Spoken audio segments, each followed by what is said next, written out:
If you are interested in exploring these topics further, learning and connecting with like-minded individuals, check out the 3 Patreon discussion groups available. Just visit theinfinitesparkofbeing.com and click the participate button. I also offer a free meditation group online every Sunday evening at 8 p.m. Eastern. Just go to any of my social media profiles for the link found in my link tree. There's no pressure to be on camera or to actively participate in any of these groups. Just come and listen and enjoy. Join an online spiritual community of everyday people committed to understanding the human experience more deeply through spiritual practices that we can apply to our everyday lives. Join us.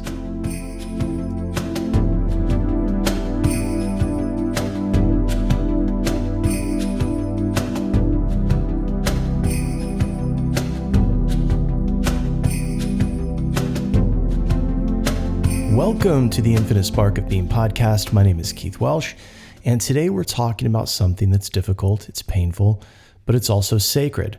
We're diving into what is known as the dark night of the soul. So if you're here because you're in it or you feel like you're headed towards it, I want you to know something right off the bat. You're not alone. This is something that every seeker goes through. In fact, some of you have already been there, but maybe didn't know that there was a name for it. These dark nights of the soul can feel like we've been abandoned. By what? Well, that's up to you, but I can say this. It isn't the end of your path, it's the beginning of something deeper if you keep going. Today I'm sharing not only what the dark night is, but also how to survive it and even how to embrace it as part of your journey. We're going to look at what the dark night of the soul actually is and what it isn't, why non-duality, though profound, can feel meaningless in the dark night, the tools that helped me navigate my own dark night, prayer, mantras, affirmations, essentially Bhakti Yoga, and most importantly, why this darkness, though painful, is actually grace. So what is the dark night of the soul? Well, the term comes from St. John of the Cross, a 16th century Spanish mystic.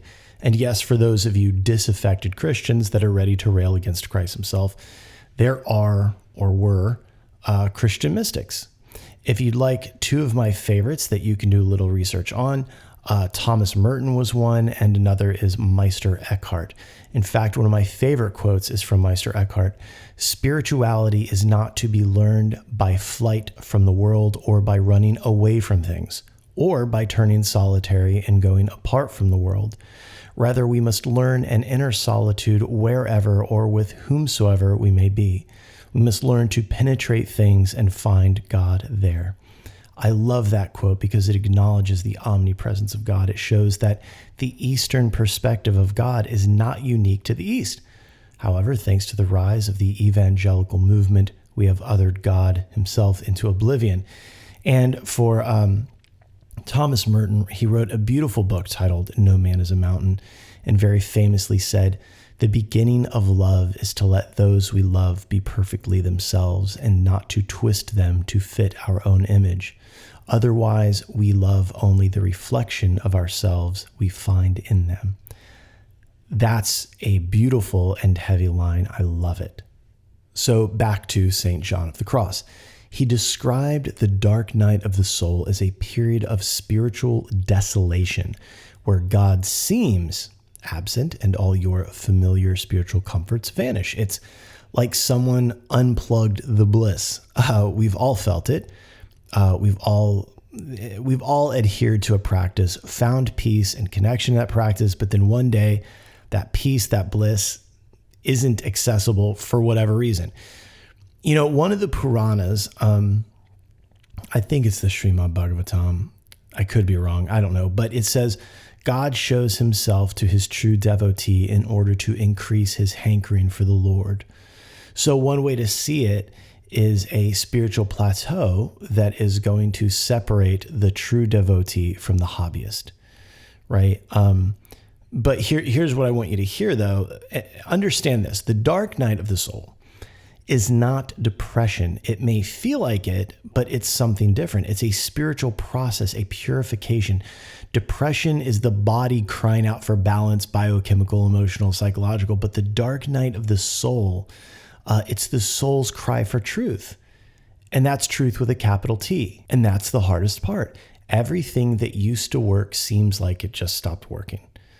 This is only an illusion, and it's due to our attachment to the feeling of that connection. But it feels as though the practice just stopped working.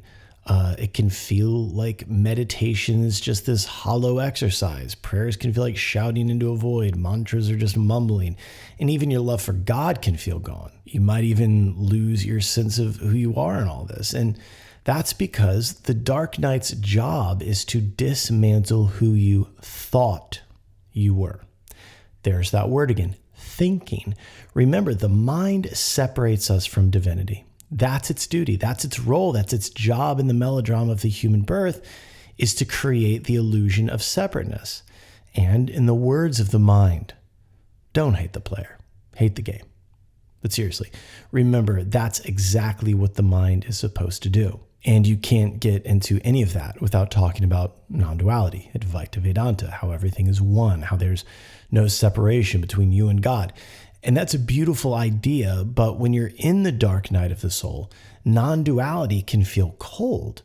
And why? Because it's a concept, and concepts don't hold you together when you're breaking. In this human experience, we experience separateness. We're supposed to. We, as an awareness, are viewing this reality through the lens of a human body and a human mind. One of the features of this human mind is the ego. One of the ego's features is reality testing. This tells us that the body is a separate something in the universe. And that's an illusion, but it's okay.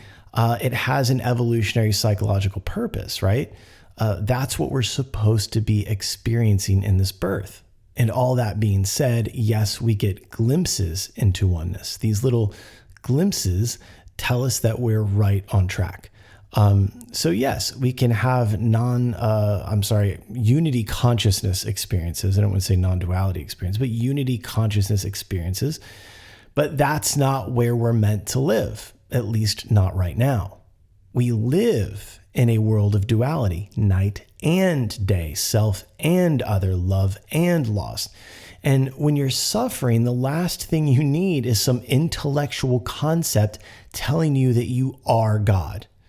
You don't need oneness in those moments. You need relationship. You need connection. And Bhakti Yoga, the yoga of devotion, meets you there. Bhakti says it's okay to feel separate. It's okay to feel small. It's okay to cry to God as something outside of you. Because in that longing, in that separation, there is love. Now, before I go further, I need to address something. You are going to notice a contradiction here. My fear is that if I don't address it, those of you struggling will get closer to giving up. So if you don't feel that contradiction creeping up, then enjoy this little story. Those of you who feel that contradiction creeping up, listen closely. So there's a story that Jack Kornfield tells in his book, After the Ecstasy, the Laundry. One day he thought that he had caught Ajahn Chah, his teacher, in a contradiction. So he raised his hand. After Jack said what he believed was the contradiction, Ajahn Chah said, and I'm obviously paraphrasing, I don't know exactly what it was, I can't remember, but Ajahn Chah says to him, if you were driving a cart down the road and you were veering too far to the left, I'd tell you to go right. If you're veering too far to the right, I'd tell you to go left. So sometimes I need to perceive myself close to God, right? That I'm like Hanuman, the breath of God. Other times, God is something I'm grasping for. And for whatever reason, I need God to feel like something I'm trying to reach. Why is that? I have no idea. I think it's just part of it. It's part of this journey up the mountain. So I don't know. Anyway, let's talk about bhakti. We've talked about this in the past. In fact, I did an episode about turning relationships into Bhakti Yoga, seeing God in your loved one. So in the yoga tradition, there's different paths. There's Jnana Yoga, the path of knowledge and wisdom, which can sometimes lean into non-dualist perspectives. There's Karma Yoga, the path of selfless service. And then there's Bhakti Yoga, which is all about love. Also, something to note that all these paths merge together. But for our purposes here, we'll keep them separate. So it's also probably worth noting that these are the paths discussed in the Bhagavad Gita by Krishna. Things like Hatha Yoga, Raja Yoga, and all that kind of came along later and actually originated in Tibet. Yoga done in Tibetan Buddhism is fucking dangerous and, of course, spooky. So there's your data pack for the episode that should be sure to make you annoying at parties. Oh, and before I forget, power yoga, power vinyasa, core blasting power yoga, and butt shaping power sweat speed yoga, otherwise known in the 90s as jazzercise, came along much later. Though I believe there was papyrus that discussed the Apostle John performing a core blasting power yoga sequence at the crucifixion of Jesus. And that's just another fact of history that gets swept under the rug because the Vatican doesn't want us to know about our true divinity. So I don't want to go down that rabbit hole, but it's the truth. So deal with it. Anyway, bhakti is about turning toward God like you would turn toward a beloved. And this is why, especially in Vaishnavism, the deities and statues are so important. It's like saying, okay, the ego wants separation, so we need these statues to give the mind something to look at. Caring for them and all the rituals around them are actually bringing the followers closer to God. Those systems realize that the mind needs certain things, and one of those things is to externalize God so that it can get closer to God over time. It's a mind hack that other systems didn't catch on to. That's just my opinion, but in my life, I have found that Catholics seem to have a more loving relationship, a closer relationship to Mary and Jesus because they use statues to depict these figures. So the mind has an outward reference for them. Just think about it. So bhakti, or devotional yoga, says, let your heart break wide open, cry, sing, shout, whisper, whatever, but keep talking to God. And listen, you don't have to be perfect to practice bhakti. You can be angry at God. You can say, where the hell are you? That is still bhakti because it's a relationship. You're feeling this frustration because you love God and you want that closeness. That's still devotion. Now, when we think of the dark night of the soul, we tend to regard it as something that one who believes in God goes through. Like it's unique to that type of person. Like you need to believe in something to feel like you've lost it. But I would argue that most Americans, most materialists are experiencing this. They are in the dark night of the soul. They are experiencing that loss of connection. It's the loss of connection of the soul through the material world, through the human body. They have cut themselves off from reality, capital R. They have cut the soul off from God. I believe that it's part of the angst, the depression, the grasping for things that just make them feel good temporarily. They obviously don't know that they're grasping. I mean, most haven't even thought about how grasping and clinging of the human mind is a source of all suffering, but nonetheless, it is. And the reason for that suffering, I believe, is that our essence, our deep, deep knowing is aware that this isn't us and that the material world will never satisfy it. However, if we can remember, if we can reconnect or just connect to something authentic, something that is really real, not superficial, temporary, or relatively real, but really real, then there's a warmth that we experience, and that is the soul. That is the soul that has been deprived of what it needs, finally getting a drink of water. We are souls, interfacing with this world through the human form. We require nutrients to feed us, and none of those nutrients can be found in the material world. That's not going to feed the crucial aspect of us that is the soul. For the spiritual aspirant, for someone who has sought out a more spiritual perspective and engaged in practices that have brought them closer to God, closer to truth, this phenomenon of the dark night of the soul is crushing. It can feel like the ultimate heartbreak. It can result in a hollow emptiness that is so hard to describe. It's like death, and without guidance, without wisdom, you can get lost there. You can easily slip right back into the world. And for everyone else, those who have just lived in the world, it feels like that. It feels like living in the world. It's just plain worldly existence. Most think it's depression, mental illness. They think it's their job. If it was more satisfying, paid more, had more upward mobility, they'd feel better. They think it's their kids, their spouse. They blame the news. They blame all manner of material distraction when these are all the symptoms of a malnourished soul. They haven't fed their true essence. Now, for the spiritual aspirant that hasn't slipped back into the world, the dark night of the soul increases their desire to go home, to get back to God. They have a higher taste. They can't just go back to the empty calories of the material world, to the bread and circus. And that's why, if you're not the kind of person that wouldn't just slip back into the world, the dark night of the soul is profoundly painful. You can't go home and you can't stay here. For me personally, it's a trapped feeling. It's heavy. It mimics depression. And with a personality like mine, that's a big trigger that can result in behavior that just digs the hole deeper. It just makes it all worse if you can't even be distracted by the bullshit of the material world. So all I can do is tell you what I know. Now, usually I would give you a bunch of things that I found worked for other people, right? In the past, I only shared what I saw helped others in a clinical setting, but I've decided to handle this podcast a little differently. First, I want to tell you a story. I believe I've mentioned this in the past, but it bears repeating. I was home alone. I had taken mushrooms, not a massive dose, but a healthy dose. I mean, I wasn't going to go to Whole Foods. I was definitely going to be at home for a bit. Trauma responses, anxiety, ruminating thinking, grief and loss, stress, these are all reoccurring patterns in the mind. They're often the result of reacting the same way over and over again. Why do we do this? Because the mind believes the past is still here, happening now, causing the nervous system to respond accordingly. What the mind perceives, the body feels. Mind Transformation and Restructuring, MTR, offers a pathway to release these patterns. It guides both the mind and the nervous system out of these repetitive cycles and into a lighter, freer way of being.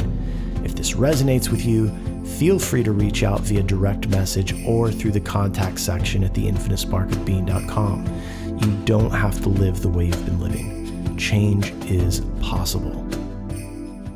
Either way, I had this realization, this wave of just capital K knowing.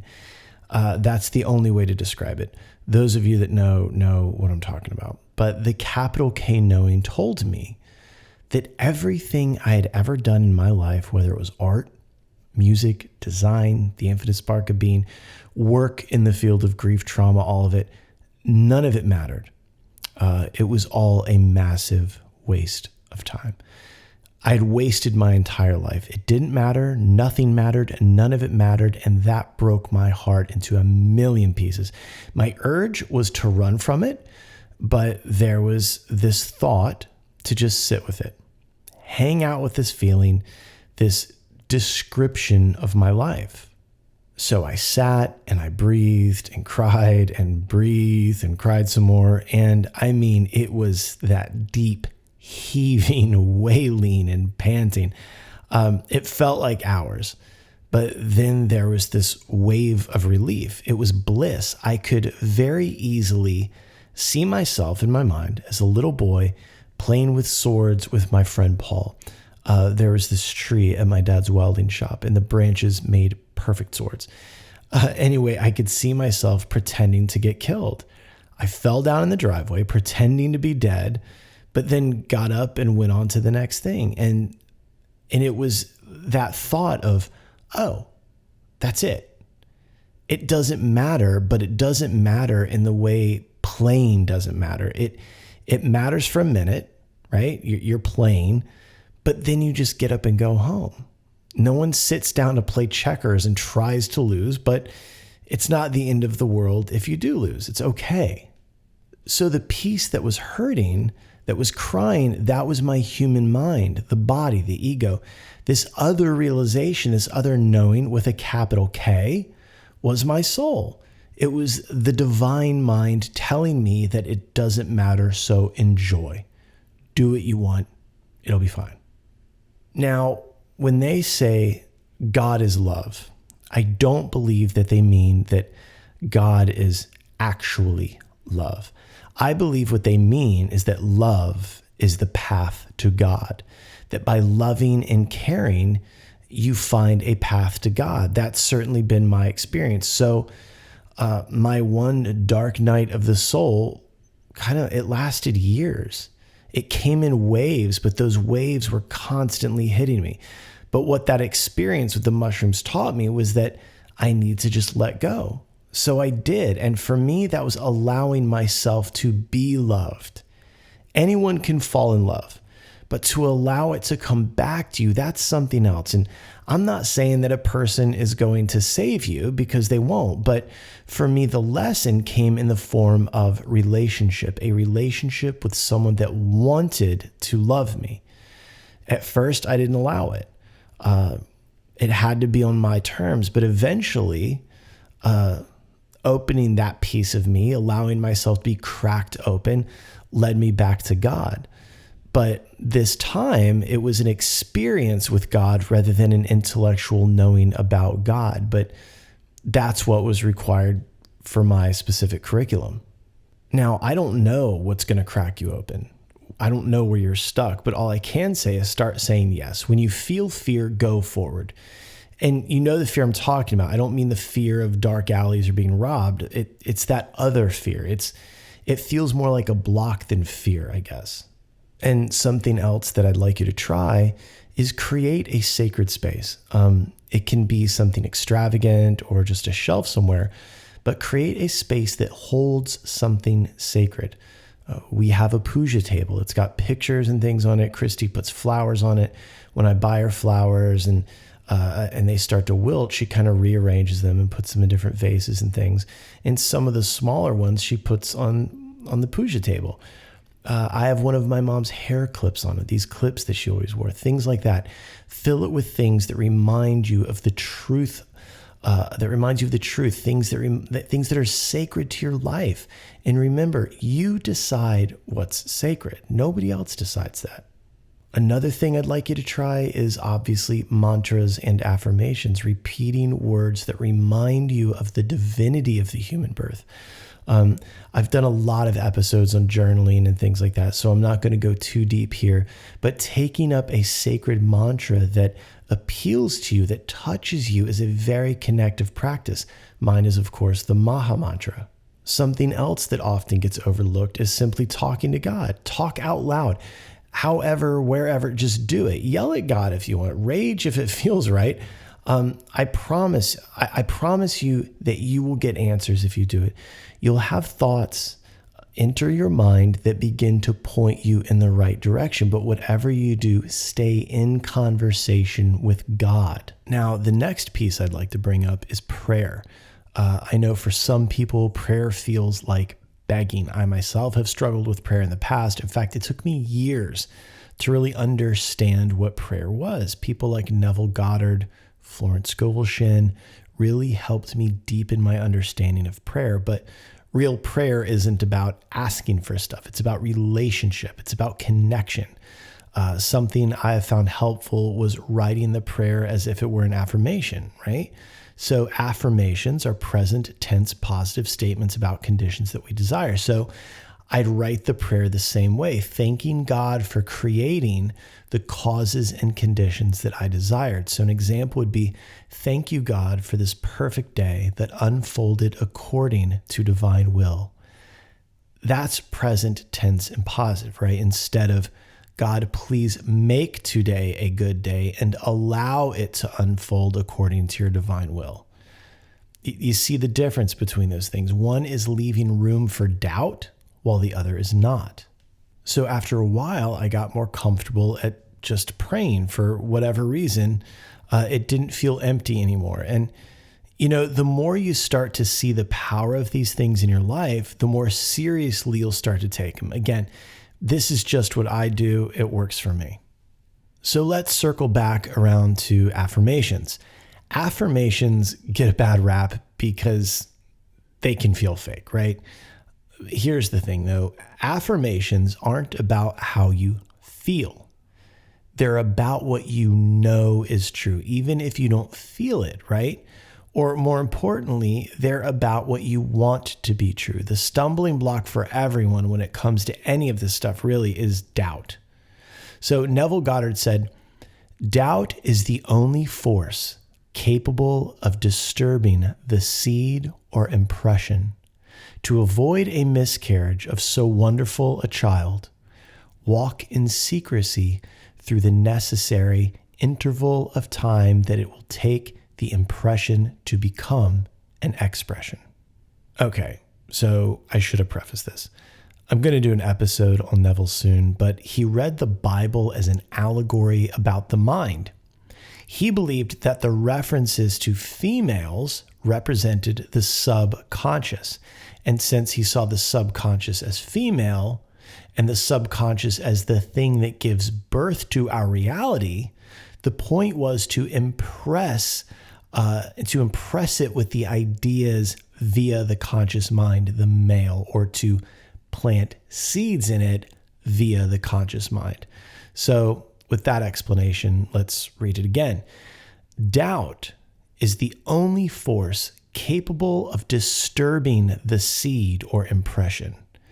To avoid a miscarriage of so wonderful a child, walk in secrecy through the necessary interval of time that it will take the impression to become an expression. So what he's saying is to keep these affirmations a secret. In fact, a lot of these folks believed that our plans should be secret. And it makes sense, not to turn this into an episode on affirmations, but you have your own doubt to contend with, right? Why involve the doubt of others? I mean, even if they don't doubt you completely, what if you desire to go north, right? So you say, I'm going north, and they say, yeah, but maybe veer a little northeast. And for whatever reason, they talk you out of the direction that you intended to go in the first place, right? You see what I mean? So you want to keep it to yourself. Now, there's an exception though. So Napoleon Hill talks about this in his deceptively esoteric book titled Think and Grow Rich. He discusses keeping it a secret with the exception of your mastermind group.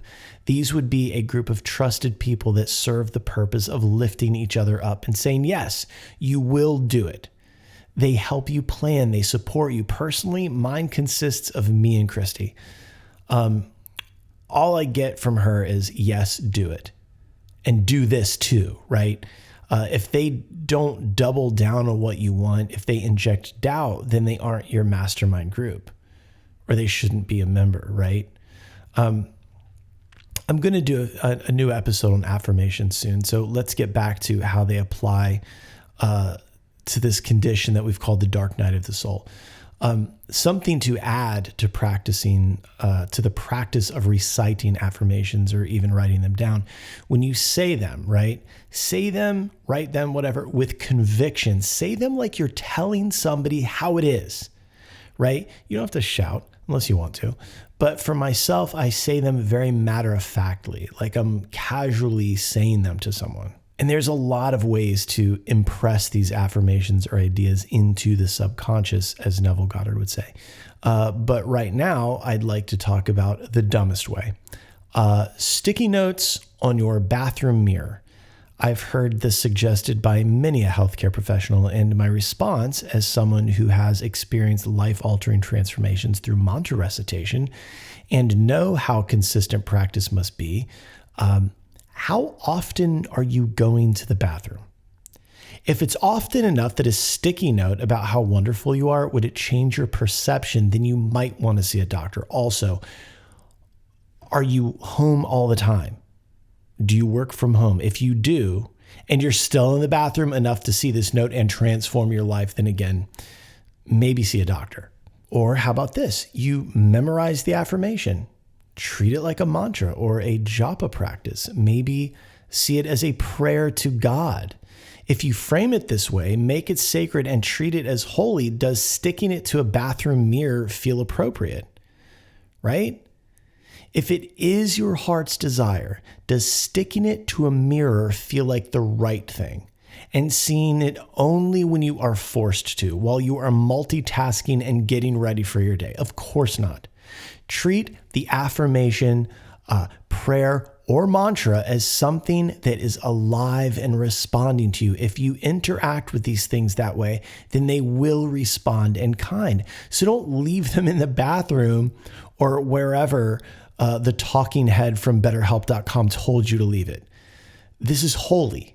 Remember that. Don't treat it any other way. So this naturally brings us to the practice of mantra recitation. Now, these don't need to be Sanskrit, but my experience is with Sanskrit mantras, so that's what I'm going to talk about. And just note that this practice with Sanskrit, with what's called japa, translated into my practice of affirmations and prayer.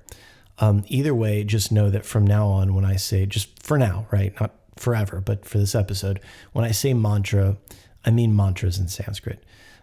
These are holy and sacred sounds. These have been recited for thousands of years by millions and millions of people. And when you engage with them, remember that. Also, consider the fact that when you do engage with them, there are literally millions of other people reciting them at the same time as you. Now, with that in mind, think of this verse. For where 2 or 3 are gathered in my name, I am among them. Matthew chapter 18, verse 20. Think about that one through the lens that I just described.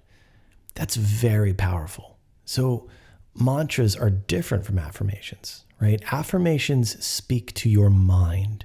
They are training the subconscious. They are training the mind toward a certain perspective. But mantras speak to the soul. These sounds carry vibration, and vibration changes you, whether you believe it or not. Now, since we're discussing the dark night of the soul, 2 mantras come to mind. One is obviously the Maha Mantra, Hare Krishna, Krishna Krishna, Hare Hare, Hare Ram, Ram Ram, Hare Hare. So Krishna and Ram are considered the greatest avatars of the Lord. The word Hare, H-A-R-E, is God's potency, or his female aspect. It's Radharati, Krishna's consort, or Sita, the wife of Rama, or the heart of God, of Vishnu, right? The aspect of God that sustains. Sita is the heart. And the other would be Om Namo Shivaya. I bow to Shiva, the destroyer of illusion. If you've ever been to a yoga class, I'm sure you've heard this one with little to no explanation. But why Shiva? Because Shiva represents the aspect of God that destroys everything false. And that's what the dark night is. It's Shiva's fire burning away everything that isn't real. And that destruction brings you home. No loss, only change, which is the title of one of the poems in either my first or second book. Now, here's the part that's going to be hard to hear, but you need to hear it. The dark night of the soul is grace. The perceived loss of connection to God is grace. The destructive power of Shiva, of God, is grace. I know it doesn't feel like it. It feels like abandonment. It feels like loss. It feels like death. And I know some of you are going to what about this into oblivion until you miss the point entirely. But grace doesn't always come as comfort. Sometimes grace comes as destruction. There are changes that are made only in the face of discomfort and pain. Evolution happens under distress, not during a time of ease. The dark night of the soul only burns those parts of you that can't and shouldn't survive. Like I said at the start, for some, it is fuel that brings them closer to truth, and for others, it pushes them back out into the material world. Here's the thing. The you that dies during the dark night of the soul isn't really you. It's your ego, your illusions, the masks you've worn. And on the other side of that, what's left? The real you. So if you're interested in truth, then we begin to see those dark nights as the pain of awakening. And it's not just going to happen once or twice. It will happen over and over again. You will molt the dead skin when the time is right. You will shed. You will be tender, and you will grow, and you will thrive. I love you. I love you. I love you. We've left the porch light on for each other so many times. This time I'm leaving it on for you. Thank you, thank you, thank you. If you enjoyed this content and would like to support its creation, visit theinfinitesparkofbeing.com. There you can explore the various ways to get involved and support this work. Click the About button, read a little bit about me, and see what I have to offer you through the one-on-one sessions. Don't forget to check out the Patreon tiers, where we're building a community of everyday people with not-so-everyday interests. You'll also find the online apparel store. And as always, head over to the Participate button and join us. Together, we're growing a community of spiritual seekers just like you.